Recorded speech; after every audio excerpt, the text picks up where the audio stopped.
bienvenue à Accès MRC. Mon nom est Isabelle Gagnon et je reçois cette semaine deux invités qui vont nous parler d'un sujet peu commun, en fait d'un projet peu commun, donc un projet d'école primaire privée. Donc je reçois pour en parler, c'est l'école primaire Espérance, je crois. Oui. Espérance ou l'Espérance, ça a peu d'importance. Donc Mélanie Girard et Amélie Cahouette, bienvenue. Bonjour. Merci. J'aimerais ça tout d'abord que vous me disiez qui sont Mélanie et Amélie, pour nous placer en contexte là, Oui, tout à fait. Oui, en fait, premièrement, on est toutes les deux cofondatrices de l'école. On reviendra un petit peu tantôt sur l'historique, mais d'abord, moi, j'ai quand même un cheminement là, depuis plusieurs années au sein de notre communauté, dans les MRC Maria-Chapdelaine et Domaine du Roi, en tant qu'agente de développement ou coordination de différentes tables. Donc, c'est ça. J'ai un parcours un peu en gestion, si je dirais, développement. J'ai beaucoup d'implications aussi là au sein de ma communauté. Je me suis toujours impliquée là au sein de conseils d'administration ou d'organisation d'événements. Donc, je suis quelqu'un quand même active là, dans ma communauté. OK. Amélie? Oui, moi, Amélie, enseignante de formation, maman de 4 enfants. J'ai un projet en parallèle aussi. Là, je suis maintenant travailleur autonome. J'offre mes services pour aider les familles qui font l'école à la maison. Donc, c'est ça. J'aime l'enseignement, ça me passionne. Je suis pas uniquement là dans un domaine. Des fois, on pense l'enseignement c'est l'école publique uniquement, mais j'aime bien explorer les différentes options, toujours dans l'objectif d'offrir aux enfants une éducation qui leur convient le plus possible. Donc, voilà, ça fait un petit peu le tour de qui nous sommes. Ça met un petit peu la table aussi, je pense, à ma prochaine question. Comment c'est venu une idée d'école primaire privée? On voit beaucoup d'écoles secondaires privées. L'école primaire, à moins que je me trompe, comme je disais tout à l'heure, c'est assez peu commun. Comment c'est venu cette idée-là? C'est venu de discussions, plusieurs discussions ensemble. En fait, étant donné qu'Amélie est enseignante, je lui disais, mais tu sais, pourquoi pas faire l'école maison, mais à mes enfants en même temps que les tiens. Là, on s'est rendu compte finalement que c'était pas légalement possible. On peut pas faire ça parce que non, en fait, quand on fait l'école maison, on a seulement le droit de faire l'école maison à nos propres enfants. Donc, si tu les même quand on a une qualification d'enseignant. Oui, non, ça change rien là. On a uniquement le droit d'enseigner à nos propres enfants. Donc, pour que je puisse, par exemple, enseigner à mes enfants et aux siennes en même temps, on devait, ça prend un permis là. Faut être une école. Ça fait pas plus folle qu'un autre. On s'est dit, créons une école. Ça a été ça. Ça se fait pas comme ça, là. Non, là, en cherchant puis en regardant comment on fait pour créer une école, on s'est rendu compte que le dossier était quand même assez ardu, mais on s'est dit, écoute, on se lance puis on essaye vraiment d'avoir la possibilité d'offrir quelque chose. En fait, ce qu'on dit depuis le début, c'est, nous, ce qui nous attire, c'est d'essayer d'offrir le meilleur de l'école maison et le meilleur de l'école publique dans une nouvelle formule. Fait que c'est vraiment à partir de là que nous est venue l'idée, puis on a monté un projet qu'on a déposé au ministère. Tu veux raconter la suite? Je peux. Mais en fait, ça a commencé en 2018, toute cette histoire-là. Puis finalement, on s'est dit, OK, déposons un projet au ministère de l'Éducation en bonne et due forme.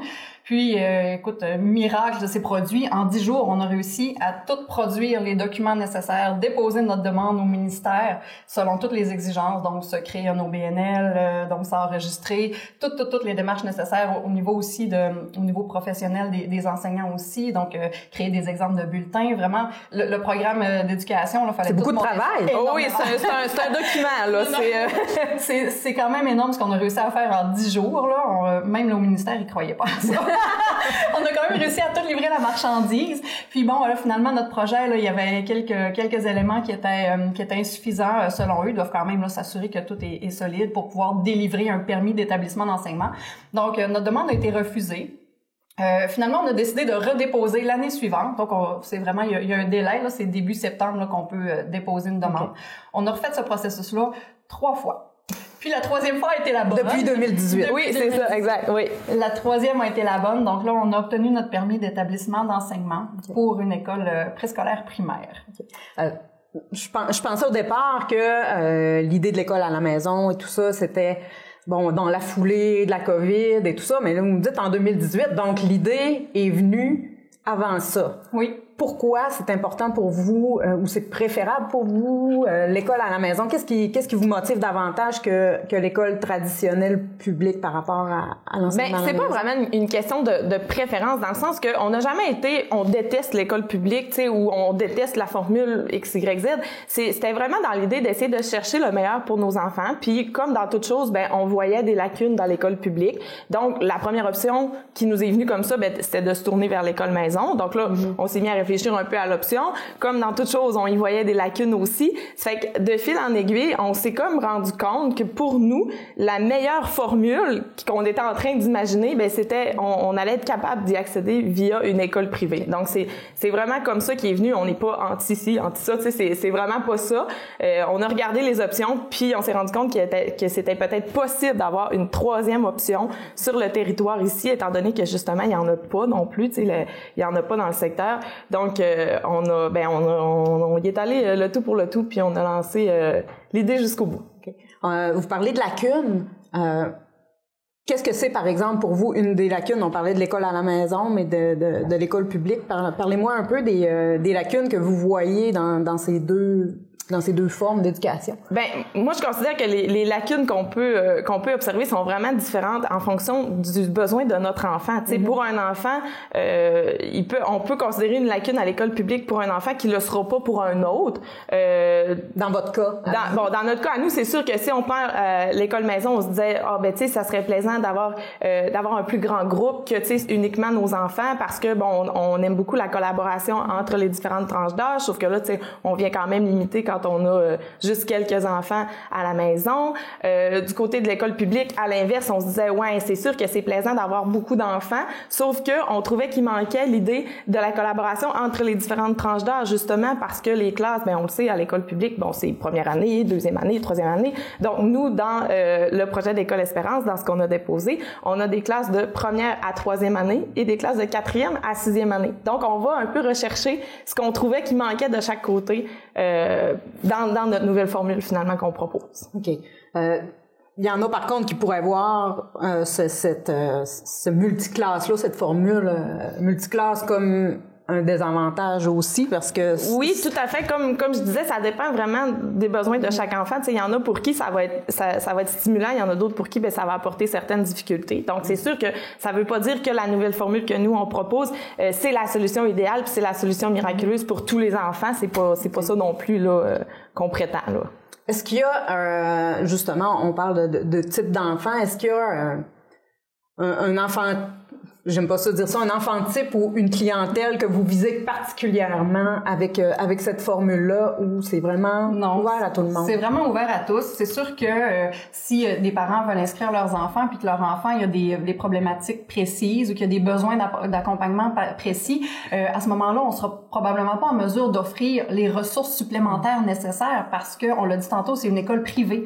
Donc, le financement de l'école vient des inscriptions et de quelques partenaires financiers qu'on réussi à aller chercher, mais sinon on sera pas en mesure d'offrir des services comme ça. Puis d'ailleurs le clientèle type un peu là, pour répondre à la question, on aimerait beaucoup être vraiment accessible à monsieur et madame tout le monde. Tu sais, on veut pas faire de notre école une école d'élite ou c'est si on veut reçu comme ça, oui, les écoles c'est ça, privées. mais c'est vraiment pas notre objectif là. Nous, on veut vraiment être accessible à la population du secteur le plus possible. Donc tantôt Mélanie parlait des partenaires financiers là, c'est notre cheval de bataille, essayer de diminuer le coût d'inscription le plus possible pour être accessible vraiment à tout le monde. OK. Avant de revenir sur les modalités, les coûts d'inscription et tout ça, on a parlé d'une formule différente. On va parler un peu plus concrètement de l'école, justement, au niveau physique, elle va être située où, comment ça va être organisé, ça va être quoi concrètement cette école-là. Donc je vous laisse m'en parler, je sais pas laquelle. Oui, les deux. Je peux commencer. Tout à fait, vas-y. Je te céderai ensuite. Mais en fait, nos locaux vont être situés dans le complexe immobilier Saint-Jean, donc l'ancien Juvena. À Dolbeau-Mistassini. Oui, exactement. On se cachera pas que la configuration est déjà idéale pour nous. On prend des anciens locaux de classe, donc il y a quand même là très peu de modifications à apporter, simplement un peu d'aménagement, de rafraîchissement. Donc déjà là, ça permet de diminuer les coûts, donc c'est plus accessible pour nous. On vise, comme Amélie tantôt disait, 3 classes. Une classe de maternelle 4-5 ans, une classe de première, deuxième, troisième année, puis une classe de 4, 5, 6e année. Okay. Donc, on y va aussi réaliste, là, un maximum de 57 élèves. Okay. C'est pas une grosse école, parce qu'en même temps, on sait pas non plus de quelle façon ça va répondre. Parce que plusieurs peuvent être intéressés, dire oui, ça m'intéresse cette formule-là, mais est-ce que je vais vraiment payer pour mon enfant? Donc, on veut quand même là, y aller réalistement, puis on verra dans quelques années s'il y a lieu de réajuster. Mais pour l'instant, on y va conservateur, je dirais. Votre permis est fait pour... Sur une période de 3 ans, puis on est déjà dans la première année actuellement. Donc, il faut le renouveler à tous les 3 ans, notre permis d'établissement d'enseignement.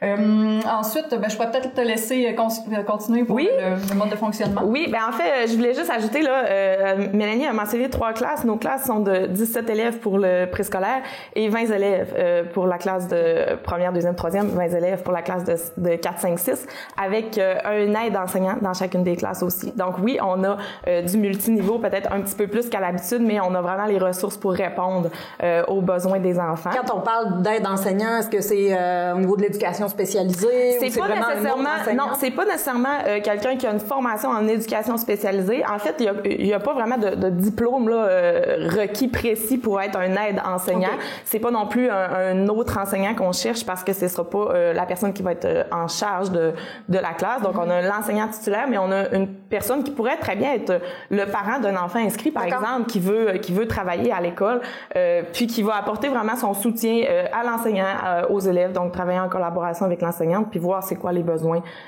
qui évoluent dans le temps là.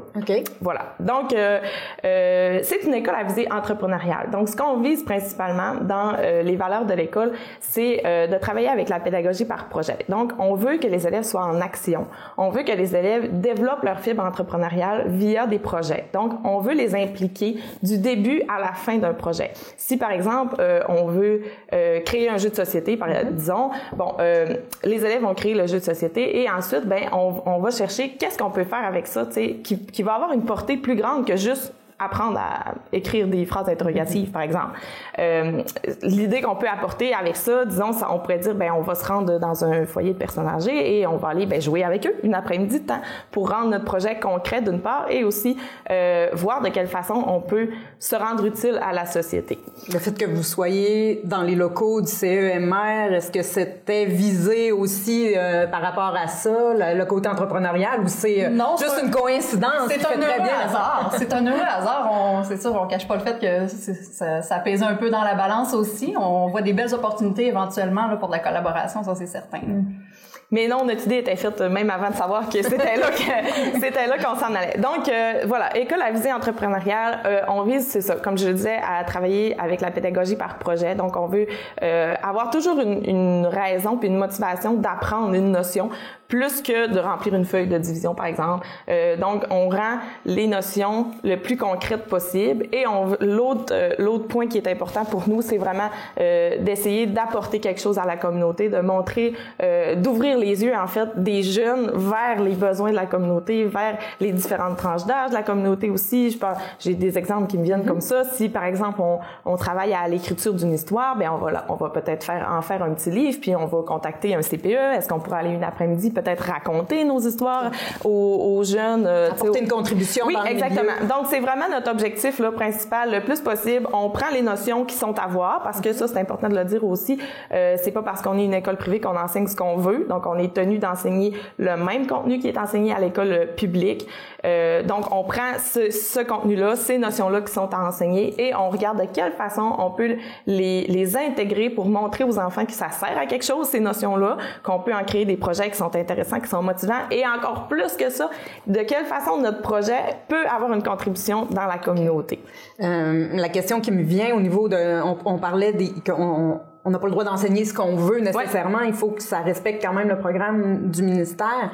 C'est sur la façon de faire que vous avez de la latitude. Exact, oui. Mais au niveau des évaluations, est-ce que ça se fait de la même façon? Les critères vont être les mêmes, j'imagine? Oui, les critères d'évaluation sont les mêmes. Des questions que les parents peuvent se poser Oui, aussi. tout à fait. Donc, les critères d'évaluation, c'est les mêmes. Les enfants sont quand même tenus aux examens ministériels de 4e, 6e année. Tout ça, ça reste exactement pareil. La différence, c'est vraiment dans les valeurs de l'école, l'approche pédagogique qu'on utilise. Puis, on a un peu de latitude aussi, comme on le disait, là, sur l'organisation, donc les classes qui sont faites de façon un peu différente. On a de la latitude un peu aussi sur l'horaire de cours. Donc, nous, à l'École Espérance, il n'y a pas d'école les vendredis après-midi, jamais.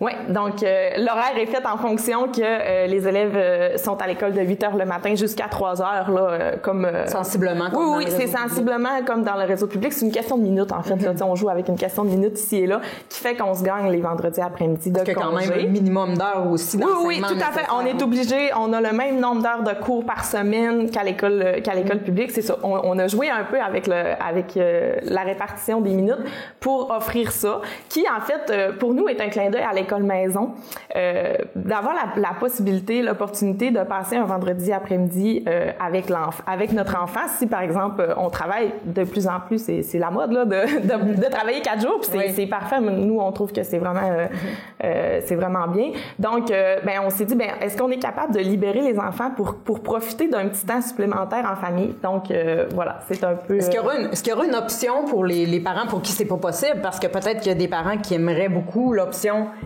école privée, mais le vendredi après-midi, ils sont tous les deux au travail. Oui, totalement. En fait, on a aussi le service de garde qui va être disponible. Donc, on va offrir le service de garde le midi, en fin de journée aussi. Puis, justement, les journées de congé ou le vendredi après-midi, le service de garde va être ouvert aussi. Puis, ce qui est génial, c'est qu'en ayant nos locaux dans le complexe immobilier Saint-Jean, c'est qu'on peut bénéficier du service de cafétéria. Donc, les parents qui veulent pourront offrir le repas du traiteur là, à leurs enfants sur l'heure du midi. Donc, c'est un peu moins de tracas aussi pour les parents. Là. Parfois, on s'entend que c'est une solution qui peut nous Parce sauver. qu'au niveau du transport, c'est une de mes questions, de mes interrogations par rapport à l'École Espérance. Vous pouvez pas bénéficier du réseau du transport public, donc est-ce que ça oblige les parents à assurer le transport de leurs enfants? Oui, tout à fait. Oui, ça oblige les parents à apporter leurs enfants à l'école. L'école commençant à 8h le matin, on trouvait que c'était quand même, un beau temps pour venir porter les enfants juste bien pour que les parents puissent aller travailler pour 8h aussi. Il y a quand même le service de garde aussi le matin là qui offre une petite latitude là. Exactement. Puis c'est sûr qu'on va regarder pour différentes options aussi selon les besoins. On va voir aussi selon les inscriptions qui rentrent, les gens sont situés où, est-ce qu'il y a moyen de mettre quelque chose en place. C'est sûr que ce sera pas gratuit parce que c'est un service supplémentaire, donc on peut pas le défrayer ou le prendre en main tous les inscriptions globales, mais c'est des options qu'on regarde actuellement, c'est sûr. Puis c'est pas parce que l'école est située à Dolbeau-Mistassini que c'est offert uniquement aux enfants de Dolbeau-Mistassini. Si par exemple vous habitez à Saint-Félicien, ça donne que vous travaillez à Dolbeau, que c'est accessible pour vous, que c'est quelque chose qui vous intéresse, c'est vraiment ouvert à tout le monde là. On n'est pas tenu de s'en tenir au bassin là de la ville, mais pas du tout. OK, parfait. Dans l'horaire ou dans l'organisation, plus dans l'organisation physique de l'école, vous allez avoir accès à des locaux, mais est-ce qu'il y aura les cours qu'on retrouve traditionnellement à l'école publique ou des options, je sais pas moi, de la musique, de l'éducation physique, des trucs comme ça, d'autres activités qui sortent un peu plus de l'ordinaire par rapport au milieu où vous êtes situé? Oui, c'est sûr.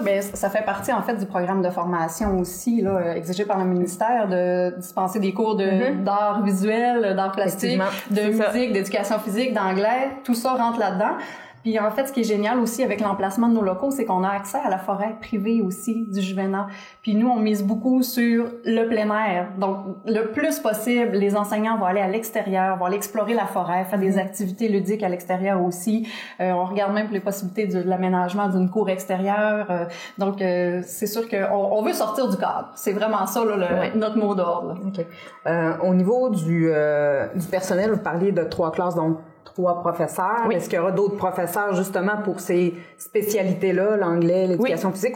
Oui, pas les mêmes professeurs. Non, des enseignants spécialistes. Oui, ça reste là dans le connu là. C'est ça, c'est sensiblement comme à l'école publique, on a des enseignants spécialistes pour les cours de spécialité qui permettent en fait de libérer les enseignants titulaires, leur donner du temps de planification pour préparer leurs cours et les projets.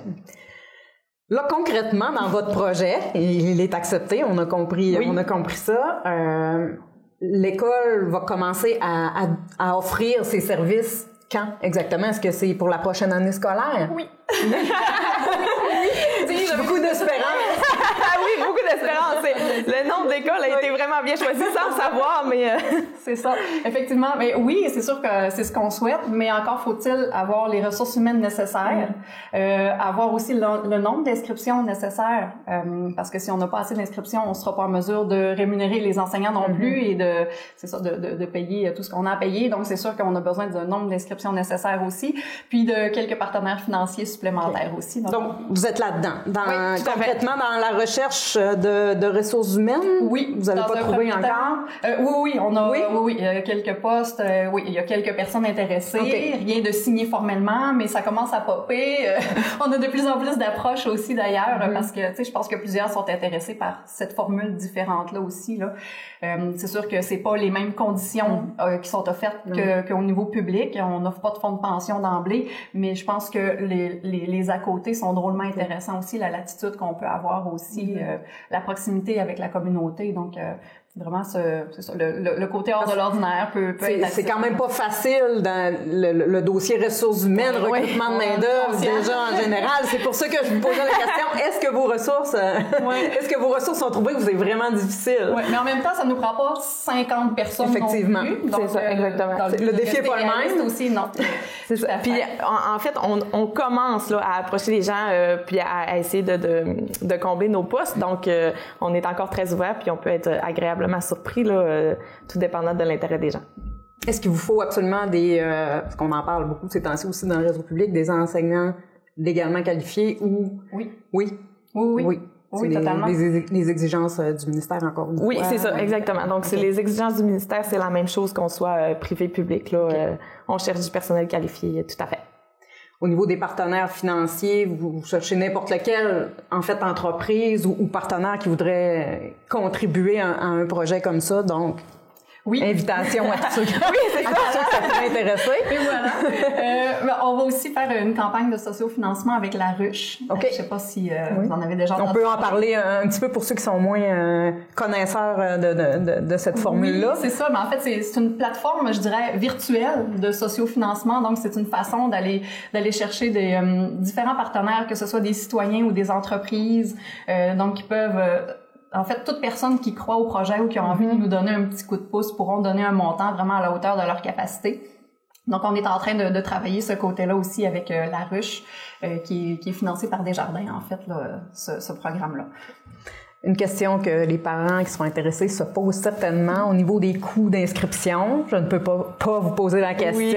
Ça va représenter un montant de combien pour que notre enfant fréquente l'école Espérance? C'est 3 000 $. Par année? Oui, 3 000 $ par année. Ouais. On a essayé au début, quand on a fait nos premiers dépôts, on a essayé de topper ça à 2 000 $. On avait vu que c'était pas possible, on n'a pas eu le choix d'augmenter. Il faut être réaliste aussi, il faut être capable d'offrir des conditions à nos enseignants aussi, être capable d'avoir du personnel pour venir travailler. Donc, on n'a pas le choix là pour couvrir les dépenses, monter à 3 000 $. Mais en même temps, si on trouve tout plein de partenaires financiers, mais peut-être qu'on pourra diminuer aussi le coût d'inscription. Ça serait vraiment notre souhait, là. Oui. On aimerait que les parents puissent inscrire tous leurs enfants à notre école, mais c'est sûr que si tu as 3 enfants à inscrire, ça fait 9 000 $ par année. C'est un bon montant. On en est tout à fait conscient, puis on aimerait le plus possible être accessible puis offrir là, différents soutiens financiers là, aux besoins. Là. Donc, c'est ce qu'on travaille actuellement. Vous avez sûrement des plateformes où on peut aller chercher l'information. Vous avez un site web, oui, dont l'adresse est écoleespérance.ca. Donc facile à retenir. Oui. Puis si les gens veulent inscrire tout de suite leurs enfants ou avoir plus d'informations, poser des questions, et vous rejoignent où? Est-ce que c'est par le site web? Vous avez probablement une page Facebook aussi. Oui, exactement. Donc page Facebook, site web. Sur le site web aussi le formulaire de contact. Donc vous pouvez nous inscrire, vous abonner à notre infolette pour avoir aussi les détails au fur et à mesure. Il y a aussi un onglet où vous pouvez déposer une demande. Donc, la façon que ça fonctionne à l'école privée, on doit ouvrir un dossier, donc déposer une demande et par la suite, vous serez contacté si selon le nombre de places, selon le nombre d'inscriptions, pour ensuite officiellement inscrire votre enfant. Parce que s'il y a plus d'inscriptions, vous devrez faire une sélection. Exactement. Parmi les... Est-ce qu'il y a des critères établis déjà ou vous dites, on va voir, puis on verra établir les critères par la suite? En fait, là, on n'a pas de critères précis.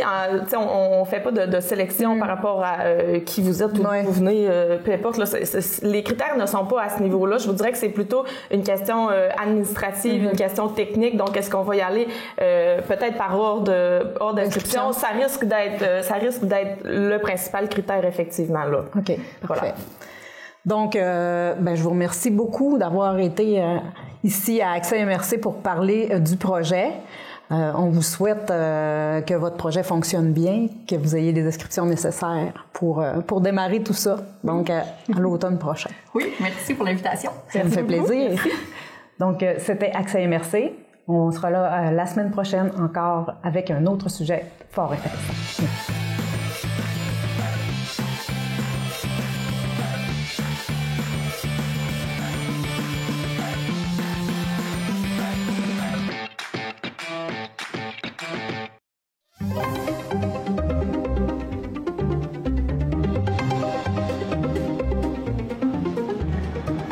Confiture de bleuet?